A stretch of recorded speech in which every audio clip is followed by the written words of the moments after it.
ಚಾನಲ್ಗೆ ಸ್ವಾಗತ. ಆಸೆ ಸೀರಿಯಲ್ ಇವತ್ತಿನ ಸಂಚಿಕೆ ತುಂಬ ಅದ್ಭುತವಾಗಿ ಮೂಡಿಬಂದಿದೆ. ಇಲ್ಲಿ ಫಸ್ಟ್ ನೈಟ್ ಅರೇಂಜ್ ಇಲ್ಲ ಆಗಿರೋದನ್ನ ನೋಡಿ ತುಂಬ ಖುಷಿಯಿಂದ ಮೀನಾ ಅಂತ ಕರೀತಾರೆ. ಮೀನಾ ಕೂಡ ಬರ್ತಾರೆ. ತುಂಬ ಚೆನ್ನಾಗಿದೆ, ತುಂಬ ಚೆನ್ನಾಗಿದೆ. ನಮ್ಮಿಬ್ಬರು ಮತ್ತೆ ಜಗಳಗಳಾಗಿದ್ದಲ್ಲ, ಇದನ್ನೆಲ್ಲ ಕೂಲ್ ಮಾಡೋಕ್ಕೆ ಇದೊಂಥರ ಹೊಸ ಐಡಿಯಾ ಅಲ್ವಾ. ಚೆನ್ನಾಗಿದೆ, ತುಂಬಾ ಚೆನ್ನಾಗಿದೆ. ಮನೆ ಒಳಗೆ ಚಳಿ. ಇಲ್ಲಿ ನೋಡಿದರೆ ಟೇಬಲ್ ಮೇಲೆ ಹೂವು, ಹಣ್ಣು, ಹಂಪಲು ಎಲ್ಲವಿದೆ. ಸಖತ್ತಾಗಿದೆ. ತುಂಬ ಕಾಂಬಿನೇಷನ್, ಒಳ್ಳೆ ಟೈಮಿಂಗು. ಸರಿ ಆಯಿತು.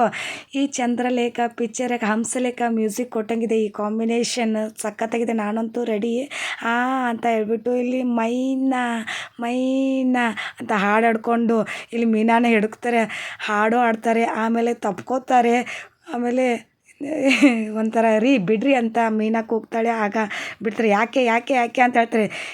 ಏನೇ ಬಿಡ್ರಿ ಅಂತಿದ್ದೆ, ಏನೇ ನಿಂದು ಅಂತ ಕೇಳ್ತಾರೆ. ಬಾರೆ, ನನಗೂ ಗೊತ್ತು ನನ್ನ ನಿಮ್ಮಿದ್ದೆ ಜಗಳ ಆಡಿದೆ, ಆದರೆ ಗಣೇಶ ಒಂದು ಮಾಡಿದ್ದಾನೆ ತಾನೆ. ಇವಾಗ ನಾವು ಮತ್ತೆ ಇಬ್ಬರನ್ನ ಒಂದು ಮಾಡಿದೆ ಅಂತಾನೆ. ಗಂಡ ಹೆಂಡ್ರು ಉಂಡು ಮಲ್ಗೋ ಜಗಳಗಳು ಮಲ್ಗೋ ಮಠ ಅಂತ ಶಾಸ್ತ್ರನೇ ಇದೆ. ಇದೇ ಕಣೆ ಅದು ಚೆನ್ನಾಗಿದೆ ಸೆಟಪ್ಪು ಅಂತ ಹೇಳ್ತಾರೆ. ಇದು ರೆಡಿ ಮಾಡೋದು ಫಸ್ಟ್ ನೈಟ್ಗೆ ಅಂತಾನೆ, ಆದರೆ ಏನಂತೆ ಇನ್ನೊಂದು ಸತ ರಪಕ್ಕಂತ ಆಚೆ ಬಿಡು ಅಂತ ಹೇಳ್ತಾರೆ.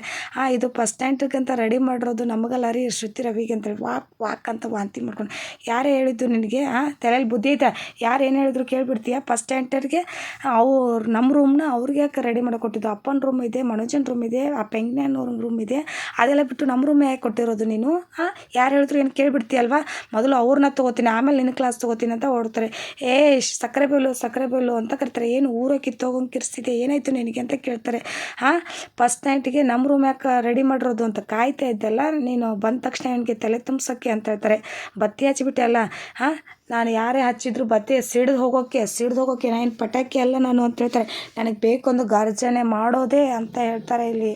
ಅಯ್ಯೋ ಪೆಂಗೆ ಹೇಳ್ತಾನೆ, ಬಿಡೋ ಹೋಗ್ಲು, ಒಂದು ರಾತ್ರಿ ತಾನೇ ಅವ್ರು ಇದ್ದರೆ ನಿಂಗೇನೋ ಸಮಸ್ಯೆ ಅಂತ ಕೇಳ್ತಾರೆ. ಓಹೋ, ಪೆಂಗೆಪ್ಪನವರು ಪೌಡ್ರಮ್ಮನವರು ಬರಬೇಕು ಅಂತ ಹೇಳ್ತಾರೆ ಇಲ್ಲಿ ಸೂರ್ಯವರು. ಅಲ್ಲೇ ಯಾಕೆ ನೀವು ಒಂದು ರಾತ್ರಿ ನಿಮ್ಮ ರೂಮ್ನು ಬಿಟ್ಕೊಡ್ಬಾರ್ದು? ನೀವು ಯಾಕೆ ಹಾಲಲ್ಲಿ ಯಾಕೆ ಆಚೆ ಮಲ್ಕೋಬಾರ್ದು ಅಂತೇಳಿ ಯಾಕೆ ಆಗಲ್ವಾ ನಿಮ್ಮ ಕೈಯಲ್ಲಿ ಅಂತ ಕೇಳ್ತಾರೆ. ಅಲ್ಲ, ನಿಮ್ಮ ರೂಮ್ನೇ ಬಿಟ್ಕೊಡಿ, ಇವತ್ತೊಂದು ದಿನ ಡೆಕೋರೇಟ್ ಮಾಡ್ಕೊಳ್ಳೋ ಅಲ್ವೇನೆ ಅಂತ ಹೇಳ್ತಾರೆ. ಅದಕ್ಕೆ ಹತ್ತೇರಿಕೆ ಇಂಥ ಇವನು ಪೆಂಗ್ಯ, ಅವನು ಮಂಗ್ಯ, ಇವರಿಬ್ಬರು ಮಧ್ಯೆ ನನ್ನ ಜೀವನ ಹಾಳಾಕೋಗ್ತಿದೆ ಅಂತ ಹೇಳ್ತಾರೆ. ಅವರು ಬಾಯಿಗೆ ಬಂದಂಗೆ ಹೇಳ್ತಾರೆ.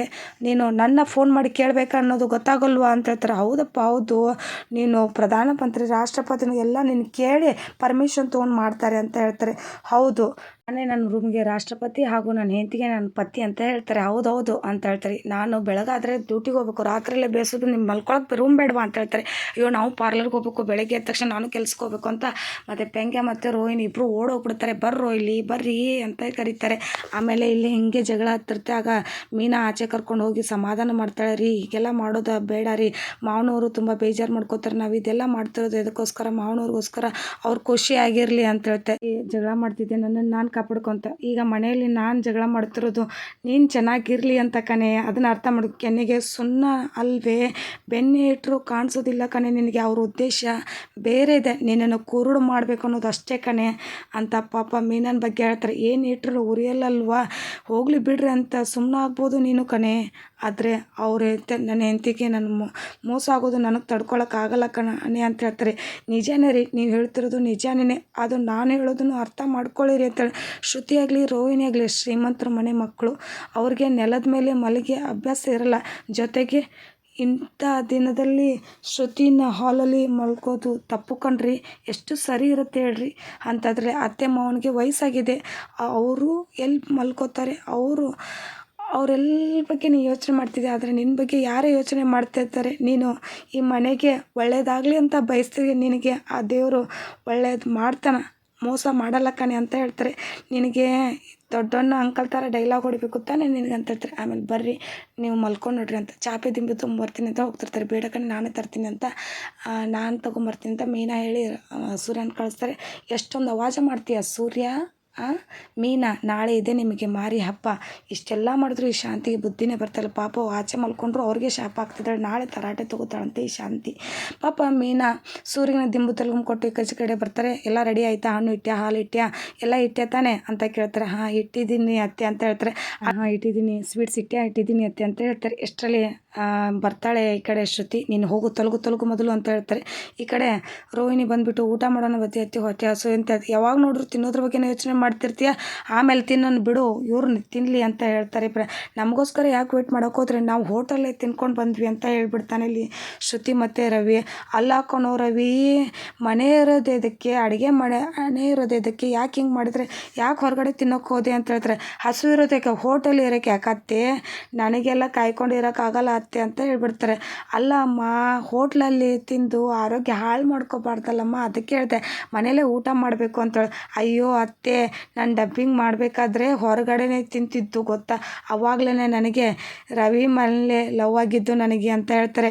ನನಗೆ ಆ್ಯಕ್ಚುಲಿ ನನಗೆ ಹೊರಗಡೆ ಊಟ ಅಂದರೆ ತುಂಬ ಇಷ್ಟ, ನನಗೆ ಸೆಟ್ಟಾಗಿ ಹೋಗಿದೆ ಅತ್ತೆ ಅಂತ ಹೇಳ್ತಾರೆ ಇಲ್ಲಿ ಶ್ರುತಿ. ಯಾವ ಥರ ಕ್ಯಾರೆಕ್ಟ್ರ್ ಇದು ಅಂತ ಇಲ್ಲಿ ಮನಸ್ಸಲ್ಲಿ ಅನ್ಕೋತಾರೆ. ಏನು ಹೇಳಿದ್ರು ಉಲ್ಟಾ ಹೊಡಿತಾಳಲ್ಲ ಅಂತ ಹೇಳ್ತಾರೆ ಇವ್ರ ಮುಖಕ್ಕೆ ಅಂತ ಹೇಳ್ತಾರೆ. ಬೈದವೇ ಅತ್ತೆ, ನಮ್ಮ ರೂಮ್ ರೆಡಿ ಇದೆಯಾ ಅಂತ ಕೇಳ್ತಾರೆ. ರೂಮ್ ರೆಡಿ ಇದೆ ಅಮ್ಮ, ಹೋಗಿ ಮಲ್ಕೋತೀವಿ, ನನಗಂತೂ ಸುಸ್ತಾಗಿದೆ, ರೆಸ್ಟ್ ಆಗಿದೆ, ನಿದ್ದೆ ಬರ್ತಾಯಿದೆ, ನಾನು ಮಲ್ಕೋಬೇಕು ಅಂತ ಹೇಳಿದೆ ಅಂತ ಹೇಳ್ತಾರೆ. ಇದು ಅದು ಅಂತ ಹೇಳ್ತಿರ್ತಾರೆ. ನಿಮಗೆ ಇವತ್ತು ಅಂತ ಹೇಳಕ್ಕೆ ಹೋಗ್ತಾರೆ ಇಲ್ಲಿ, ಇವ್ರಿಗೆ ಅರ್ಥ ಹೇಗೆ ಹೇಳಿಸ್ಬೇಕು ಅಂತ ಹೇಳ್ತಾರೆ. ಅಯ್ಯೋ ಹೆಸಿಟೇಟಿಂಗ್, ಏನು ಹೇಳ್ತಾರೆ ನೇರವಾಗಿ ಮಾತಾಡಿ ಅಂತ ಹೇಳ್ತಾರೆ. ಆಗ ರೋಹಿಣಿ ಬರ್ತಾರೆ, ಹೆಂಗಮ್ಮ ಹೇಳಿ ನಿನಗೆ ಅಂತ. ಅತ್ತೆ, ಇವ್ರಿಗೆ ಅರ್ಥ ಇರೋದನ್ನ ನೀವು ಹೇಳಬೇಕು ತಾನೇ ಅಂತ ಹೇಳ್ತಾರೆ ಇಲ್ಲಿ. ಅದಕ್ಕೆ ಹೇಳ್ಬೇಕಂದಾಗ ಮನೇಲಿ ಮಕ್ಳು ಇರ್ಬೇಕಲ್ವ, ಅದಕ್ಕೆ ಇದನ್ನೆಲ್ಲ ರೆಡಿ ಮಾಡಿಸಿರೋದು ಅಂತ ಇಲ್ಲಿ ಶಾಂತಿ ಹೇಳ್ತಾರೆ. ಅತ್ತೆ, ಈಗ ಆಲ್ರೆಡಿ ನಿಮಗೆ 3 ಮಕ್ಕಳಿದಾವಲ್ಲ ಅಂದ್ಬಿಡ್ತಾರೆ. ಅವ್ರಿಗೆ 3 ಜನ ಸೊಸೆಂದ್ರೂ ಇದ್ದಾರಲ್ಲಮ್ಮ ಅಂತ ಹೇಳ್ತಾರೆ. ರವಿ, ನೀನು ಪುಣ್ಯಾತ್ಮ ಕಣೋ ಅಂತ ಹೇಳ್ತಾರೆ. ಏನಾದರೂ ಹೇಳೋ ಅವಳಿಗೆ ಅಂತ ಹೇಳ್ತಾರೆ. ನಾನು ಹೇಳೋ ಅವಳಿಗೆ ಅಂತ ಹೇಳ್ತಾರೆ. ನಾನೇ ಹೇಳ್ಕೊತೀನಿ, ನೀನು ಇಲ್ಲಿ ಇರಬೇಡ, ಹೋಗಪ್ಪ ಹೋಗು, ನೀನು ಸ್ನಾನ ಮಾಡೋಗು ಅಂತ ಕಳಿಸ್ತಾರೆ. ಈ ಕಡೆ ಪಾಪ ಅಣ್ಣನ ರೂಮ್ ರೆಡಿ ಮಾಡ್ತಾ ಅದನ್ನು ನೋಡಿ ಬಂದುಬಿಟ್ಟು ಹೇಳ್ತಾಳೆ, ನಿಂದ ಮತ್ತು ರವಿದು ಫಸ್ಟ್ ನೈಟ್ ಇವತ್ತು ಅಂತ ಹೇಳ್ತಾರೆ. ಇದನ್ನ ಹೇಳೋಕ್ಕೆ ಯಾಕೆ ಇಷ್ಟೊಂದು ಅತ್ತೆ ಲೇಟ್ ಮಾಡಿದ್ರಿ, ನಂದು ರವಿದು ಆಲ್ರೆಡಿ ಫಸ್ಟ್ ನೈಟ್ ಆಗೋಗ್ಬಿಟ್ಟಿದೆ ಅಂತ ಹೇಳ್ತಾರೆ. ಈ ಕಡೆ ರವಿ, ನಾನು ಸ್ನಾನಕ್ಕೆ ಹೋಗ್ತೀನಮ್ಮ ಅಂತ ಹೇಳ್ತಾರೆ. ಯಾವತ್ತು ಅಂತಂದರೆ 5, 6, 7 ದಿನದ ಹಿಂದೆ ಎಷ್ಟು ಫಸ್ಟ್ ನೈಟ್ ಆಗಿದೆ ಅನ್ನೋದನ್ನು ಹೇಳ್ಬಿಡ್ತಾಳೆ ಅಮ್ಮ. ಏನಮ್ಮ ಶ್ರುತಿ, ನೀನು ಮೊಬೈಲ್ ನಂಬರೆಲ್ಲ ಹೇಳ್ತಿದ್ದೀಯಾ ಅಂತ ಹೇಳ್ತಾರೆ. ನೋಡಮ್ಮ, ಆಚರಣೆ ಸಂಪ್ರದಾಯ ಅಂತ ಇಲ್ಲಿ ಇರುತ್ತಲ್ವಾ, ಅದಕ್ಕಾದರೂ ಮಾಡಬೇಕಲ್ವಾ, ರೆಡಿ ಹೋಗು ಅಂತ ಹೇಳ್ತಾರೆ. ಮಾತಾಡ್ತಿರ್ತಾನೆ, ಚಂದ್ರನ್ಗೆ ನೀನಾದರೂ ನನ್ನ ಫ್ರೆಂಡ್ ಸಿಕ್ಕೇ ಬಿಡು, ಆರಾಮಾಗಿ ಕಂಪ್ನಿ ಕೊಡ್ತೀಯ ಅಂತ ಹೇಳ್ತಾರೆ. ಆಗ ಆಯಿತು ಅಂತ ಇಲ್ಲಿ ಇಬ್ಬರು ಕೂಡ ಮಾತಾಡ್ತಿರ್ತಾರೆ, ಚಂದ್ರ ಮತ್ತು ಸೂರ್ಯ. ನೋಡು ನನ್ನ ಪರಿಸ್ಥಿತಿ. ಈ ಕಡೆ ಎಷ್ಟು ರೆಡಿ ಆಗೋಂದ್ರೆ ಇವ್ರು ಈ ಥರ ಇರೋದನ್ನ ನೋಡಿಬಿಟ್ಟು ಶಾಕ್ ಆಗ್ತಾಳೆ ಇಲ್ಲಿ ಶಾಂತಿ. ಬಾಯಲ್ಲಿ ರೋಹಿಣಿ, ನೋಡಿದ್ದು ಏನು ವ್ಯವಸ್ಥೆ, ನಮ್ಮ ಮನೇನ ಇದು ಬೇರೆಯೇ ಕಾಣಿಸ್ತಾ ಇದೆ ನನಗೆ ಯಾಕೋ ಅಂತ ಹೇಳ್ತಾರೆ. ನಿಧಾನಕ್ಕೆ ನೋಡ್ಕೊಂಡು ಹೋಗ್ತಾಳೆ, ಹೇಗು ಅಂತ ಹೇಳ್ತಾರೆ. ಆಮೇಲೆ ಇಲ್ಲಿ ಕಡೆ ಮತ್ತೆ ಚಂದ್ರನ ತೋರಿಸ್ತಾರೆ. ಏನಪ್ಪ ಚಂದ್ರಪ್ಪ, ಏನಪ್ಪ ಇದು ಅನ್ಯಾಯಿಗಳಿಗೂ 7.5 ನನಗೆ ಹತ್ಕೊಂಡು ಬಿಟ್ಟಿದೆಯಲ್ಲ ಅಂತ ಹೇಳ್ತಾರೆ. ನಾನು ಕುಡುಕ, ರೌಡಿ, ಕೋಪಿಷ್ಟ, ಹೌದು ತಾನೆ, ಹೆಂಡತಿ ಮಾತು ಕೇಳೋ ಅಮ್ಮನಿಗೆ ನೆಮ್ಮದಿ ಕೊಡೋಂಗಿಲ್ಲ, ಇದೆಲ್ಲ ನಿಜನೇ ಇಲ್ಲ, ಸರಿ ಒಪ್ಕೊಳ್ಳೋಣ. ಆದರೆ ನಾನು ಇವರೆಲ್ಲರಿಗೆ ಏನೇ ಅನ್ಯಾಯ ಮಾಡಿದ್ದೀನಿ, ಅಂಥ ದ್ರೋಹಗಳು ಏನು ಮಾಡಿದ್ದೀನಿ ಹೇಳಪ್ಪ ಚಂದ್ರ ಅಂತ ಹೇಳ್ತಾರೆ. ದಿನ ಎಲ್ಲ ದುಡ್ಕೊಂಡು ಸತ್ಕೊಂಡು ಬರ್ತೀನಿ, ಅಷ್ಟೆಲ್ಲ ಉಳ್ಳಾಡ್ಕೊಂಡು ಹೋರಾಡ್ಕೊಂಡು ಬರೋದು, ಇವರೆಲ್ಲ ಚೆನ್ನಾಗಿರಲಿ ತಾನೆ ಅಂತ ನಾನು ಅದು ಯಾರಿಗೂ ಗೊತ್ತಾಗೋದಿಲ್ಲ, ಆದರೆ ನಿನಗೆ ಅರ್ಥ ಆಗುತ್ತೆ.